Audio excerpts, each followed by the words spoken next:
नमस्कार, हिमाचल बुलेटिन में आपका स्वागत है। कोरोना के खिलाफ जीतेंगे हम ये लड़ाई, टीका लगाने में ही है सबकी भलाई। 18 वर्ष से अधिक आयु के व्यक्ति टीकाकरण के लिए पंजीकृत करवाएं। पंजीकरण के लिए www.cowin.gov.in अथवा selfregistration.cowin.gov.in पर लॉगिन कर अपना मोबाइल नंबर दर्ज करें। मोबाइल पर प्राप्त OTP नंबर दर्ज करें और सत्यापित करें। फॉर्म के अनुसार विवरण भरें और स्वयं को पंजीकृत करें। टीकाकरण के उपरांत भी 3 बहुमूल्य नियम अवश्य अपनाएं। हमेशा मास्क पहनें, अपने हाथ साबुन और पानी से नियमित तौर पर अच्छी तरह धोएं, दूसरों से उचित दूरी बनाकर रखें। अब पेश हैं आज के समाचार। प्रधानमंत्री श्री नरेंद्र मोदी ने आज नई दिल्ली से वर्चुअल माध्यम द्वारा प्रधानमंत्री किसान सम्मान निधि योजना के तहत न्यूनतम आर्थिक लाभ की 8वीं किश्त जारी की। इस किश्त के तहत 9.5 करोड़ से अधिक किसान परिवारों को लगभग 20,000 करोड़ रुपए वितरित किए गए। किश्त जारी करने के बाद प्रधानमंत्री श्री नरेंद्र मोदी ने किसान लाभार्थियों के साथ बातचीत की। मुख्यमंत्री श्री जयराम ठाकुर भी शिमला से वर्चुअल माध्यम द्वारा कार्यक्रम में शामिल हुए। उन्होंने प्रधानमंत्री किसान सम्मान निधि योजना की 8वीं किश्त जारी करने के लिए प्रधानमंत्री श्री नरेंद्र मोदी का आभार व्यक्त किया। मुख्यमंत्री ने राज्य में इस योजना के तहत प्रगति की समीक्षा करते हुए कहा कि यह योजना 24 फरवरी 2019 को श्री नरेंद्र मोदी द्वारा आरंभ की गई थी, जिसके तहत आय सहयोग के तौर पर छोटे तथा सीमांत किसानों को 6,000 रुपए प्रतिवर्ष की राशि 2,000 रुपए की 3 बराबर किश्तों में दी जा रही है। श्री जयराम ठाकुर ने कहा कि प्रदेश में कृषि क्षेत्र कुल राज्य सकल घरेलू उत्पाद में लगभग 13.62% का योगदान देता है। उन्होंने कहा कि राज्य में लगभग 9.97 लाख कृषक परिवार हैं, जिनमें से लगभग 89% छोटे और सीमांत किसान हैं। उन्होंने कहा कि प्रधानमंत्री किसान सम्मान निधि योजना के तहत अब तक 9,26,963 पात्र किसानों को 1,355 करोड़ रुपए की सहायता प्रदान की गई है। मुख्यमंत्री ने कहा कि राज्य सरकार ने कृषि क्षेत्र के लिए विभिन्न योजनाओं के तहत वर्ष 2021-22 के लिए 642.47 करोड़ रुपए का बजट प्रावधान किया है। उन्होंने कहा कि राज्य सरकार ने किसान समुदाय को लाभान्वित करने के लिए मुख्यमंत्री नूतन पॉली हाउस परियोजना, कृषि से संपन्नता योजना, कृषि कोष, प्राकृतिक खेती खुशहाल किसान योजना, जायका चरण 2, जल से कृषि को बल योजना जैसी अनेक योजनाएं आरंभ की हैं। इस अवसर पर प्रधानमंत्री ने वर्चुअल माध्यम से किसानों को संबोधित करते हुए कहा, इस कोरोना काल में भी देश के किसानों हमारे कृषि क्षेत्र में अपने दायित्व को निभाते हुए अन्न की रिकॉर्ड पैदावार की है। आप कृषि में नए नए तरीके आजमा रहे हैं। आपके प्रयासों को पीएम किसान सम्मान निधि की एक और किस्त और मदद करने वाली है। आज अक्षय तृतीया का पावन पर्व है। कृषि के नए चक्र की शुरुआत का समय है और आज ही करीब 19,000 करोड़ रुपए किसानों के बैंक खातों में सीधे ट्रांसफर किए गए हैं। इसका लाभ करीब करीब 10 करोड़ किसानों को होगा। साथियों, पीएम किसान सम्मान निधि से छोटे और मझोले किसानों को अधिक लाभ हो रहा है। आज के कठिन समय में ये राशि इन किसान परिवारों के बहुत काम आ रही है। अभी तक इस योजना के तहत देश के लगभग 11 करोड़ किसानों के पास लगभग 1,35,000 करोड़ रुपए पहुंच चुके हैं। मतलब कि 1.25 लाख करोड़ से भी ज्यादा सीधे किसानों के खाते में। इनमें से सिर्फ कोरोना काल में ही 60,000 करोड़ रुपए से ज्यादा पहुंचे हैं। जरूरत के समय देशवासियों तक सीधी मदद पहुंचे, तेजी से पहुंचे, जिसको जरूरत है उस तक पूरी पारदर्शिता के साथ पहुंचे। यही सरकार का निरंतर प्रयास है। कोरोना की मुश्किल चुनौतियों के बीच जहां किसानों ने कृषि और बागवानी में रिकॉर्ड उत्पादन किया है, वहीं सरकार भी हर साल एमएसपी पर खरीद के नए नए रिकॉर्ड बना रही है। सरकार ने निर्णय किया है कि कोरोना काल को देखते हुए केसीसी ऋण के भुगतान या फिर नवीनीकरण की समय सीमा को बढ़ा दिया गया है। ऐसे सभी किसान जिनका ऋण बकाया है वो अब 30 जून तक ऋण का नवीनीकरण कर सकते हैं। इस बढ़ी हुई अवधि में भी किसानों को 4% ब्याज पर जो ऋण मिलता है, जो लाभ मिलता है, वो लाभ भी चालू रहेगा, मिलता रहेगा। मुख्यमंत्री श्री जयराम ठाकुर के कुशल नेतृत्व में प्रदेश सरकार द्वारा कोविड-19 की चुनौती का दृढ़ता से मुकाबला किया जा रहा है। राज्य सरकार द्वारा इस महामारी के संकट के दौरान मरीजों को अस्पताल तक पहुंचाने के लिए अतिरिक्त एम्बुलेंस की व्यवस्था की गई है।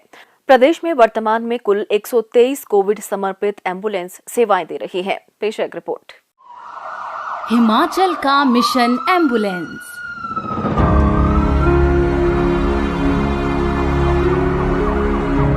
कोविड-19 की चुनौतियों का हिम्मत से मुकाबला कर रही हिमाचल सरकार मरीजों को सही समय पर सुरक्षा और सुगमता से अस्पतालों तक पहुंचाया जा सके, इसके लिए राज्य में चलाई जा रही हैं अतिरिक्त एम्बुलेंस सेवाएं। शिमला से मंडी जिले के धर्मपुर क्षेत्र के लिए चलाई गई आधुनिक एम्बुलेंस इन्हीं सेवाओं की झलक है। इस खास एम्बुलेंस में ऑक्सीजन आपूर्ति की सुविधा तो है ही, साथ ही एक समय में 2 मरीजों को ले जाया जा सकता है। इसके अतिरिक्त सरकार ने कोविड मरीजों के लिए 33 अतिरिक्त एम्बुलेंस भी चलाई हैं। इसमें 13 एम्बुलेंस 108 सेवा वाली और 20 एम्बुलेंस 102 सेवा वाली शामिल हैं। प्रदेश में इस समय कुल 123 कोविड समर्पित एम्बुलेंस सेवाएं दे रही हैं। 60 एम्बुलेंस 108 सेवाओं के लिए, 63 एम्बुलेंस 102 सेवाओं के लिए। इनमें से 21 एम्बुलेंस को सैंपल एकत्रीकरण के कार्य में लगाया गया है। ज्यादा से ज्यादा सैंपलिंग और ट्रेसिंग कोविड से मुकाबले का अहम अंग है। एम्बुलेंस जैसी सेवाएं कोविड की इस मुश्किल घड़ी में जनता के लिए मददगार साबित हो रही हैं। मुख्यमंत्री जयराम ठाकुर खुद कोविड से जुड़े प्रयासों की निगरानी कर रहे हैं। तो अगर आपको या आपके परिवार में किसी भी कोविड मरीज को अस्पताल ले जाने की जरूरत है तो तुरंत डायल करें 108 या 102 नंबर। एम्बुलेंस के लिए 1100 नंबर पर भी कॉल किया जा सकता है। इनके अतिरिक्त ब्लॉक मेडिकल ऑफिसर से संपर्क कर एम्बुलेंस की सेवा प्राप्त की जा सकती है। कोरोना से डरना नहीं, जीतना है। मुख्यमंत्री श्री जयराम ठाकुर ने प्रदेश के उपायुक्तों को कोविड-19 से संक्रमित मृतकों के अंतिम संस्कार को केंद्रीय स्वास्थ्य एवं परिवार कल्याण मंत्रालय द्वारा इस संबंध में जारी दिशा निर्देशों तथा प्रोटोकॉल के अनुसार सुनिश्चित किए जाने के निर्देश दिए हैं, ताकि मृतक के परिवार सदस्यों को कोई असुविधा न हो। श्री जयराम ठाकुर ने आज शिमला में कहा कि इस संबंध में 12 मई 2021 को दिशा निर्देश जारी कर दिए गए हैं। मुख्यमंत्री ने कहा कि संबंधित जिले के उपायुक्त यह सुनिश्चित करें कि कोविड-19 के मरीजों के शोक संतप्त परिजनों को मृतक के अंतिम संस्कार में जिला प्रशासन का पूरा सहयोग व सहायता मिले। उन्होंने कहा कि शहरी क्षेत्रों में संबंधित नगर आयुक्त, शहरी स्थानीय निकायों के कार्यकारी अधिकारी तथा सचिव नोडल अधिकारी होंगे। इन अधिकारियों को अस्पतालों से समन्वय बनाकर कार्य करना चाहिए तथा मृतक व्यक्ति के अंतिम संस्कार के लिए PPE kit, dead body bag, disinfectants, sanitizer, waste disposable bag आदि संसाधन प्रदान करने चाहिए। श्री जयराम ठाकुर ने कहा कि ग्रामीण क्षेत्रों में इस उद्देश्य के लिए खंड विकास अधिकारी अपने संबंधित क्षेत्रों में नोडल अधिकारी होंगे। उन्होंने कहा कि खंड विकास अधिकारियों को अस्पतालों, प्राथमिक स्वास्थ्य केंद्रों, पंचायतों, पंचायत सचिवों और पटवारियों के साथ समन्वय से कार्य करना चाहिए। उन्होंने कहा कि मृतक के परिजनों को संकट के समय में किसी भी तरह की सहायता के लिए शहरी निकायों के अधिकारियों, कार्यकारी अधिकारियों, सचिवों तथा ग्रामीण क्षेत्रों में संबंधित पंचायत सचिवों व पटवारियों से संपर्क करना चाहिए। मुख्यमंत्री ने सामाजिक, धार्मिक तथा गैर सरकारी संस्थाओं से कोविड-19 के कारण मृत व्यक्ति के अंतिम संस्कार में शोक संतप्त परिवार के सदस्यों को पूरा सहयोग प्रदान करने का भी आग्रह किया। उन्होंने विधायकों से आग्रह किया कि स्थानीय प्रशासन तथा स्वास्थ्य विभाग के साथ उचित समन्वय के साथ साथ मृतक के परिवार सदस्यों के साथ उचित संपर्क बनाना सुनिश्चित करें, ताकि मृतक व्यक्ति का अंतिम संस्कार केंद्रीय स्वास्थ्य एवं परिवार कल्याण मंत्रालय द्वारा जारी किए गए दिशा निर्देशों तथा प्रोटोकॉल के अनुसार किया जा सके। स्वास्थ्य एवं परिवार कल्याण विभाग द्वारा दोपहर 2 बजे जारी बुलेटिन के अनुसार प्रदेश में कोरोना संक्रमण की जांच के लिए आज 2,941 लोगों के सैंपल लिए गए, जिनमें से 578 लोगों की रिपोर्ट नेगेटिव पाई गई है, जबकि 2,272 लोगों की रिपोर्ट आना बाकी है। अभी तक 17,18,00,000 लोगों की जांच की जा चुकी है, जिनमें से 15,43,546 सैंपल की जांच नेगेटिव पाई गई है। प्रदेश में कुल 1,51,597 लोगों में कोरोना वायरस के संक्रमण की पुष्टि हुई है, जिनमें से 1,11,621 लोग इस बीमारी से ठीक हो चुके हैं और 37,789 व्यक्ति उपचाराधीन हैं। हिमाचल बुलेटिन देखने के लिए सब्सक्राइब करें YouTube channel DPR Himachal, follow करें ट्विटर @DPRHP, लाइक करें Facebook page information and public relations department Himachal Pradesh, visit करें वेबसाइट www.himachalpr.gov.in। इस अंक में इतना ही, कल फिर होगी मुलाकात। दीजिए इजाजत, नमस्कार।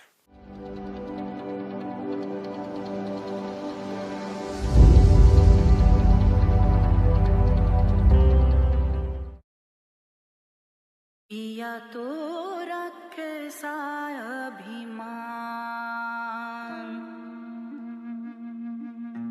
पिया तो बीती यादों से नाता सहेजना सीखा, हाथ थाम कर जिनके चलना सीखा, गिरने लगती जब तो उनसे संभलना सीखा, पिया तो रखे सा अभिमान, उनकी डांट से खुद को तराशना सीखा, पिया तो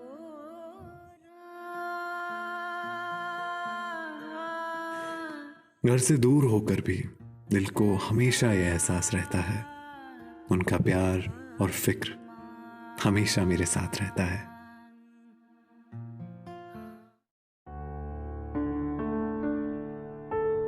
भूषण ज्वेलर्स, अनमोल रिश्तों के लिए।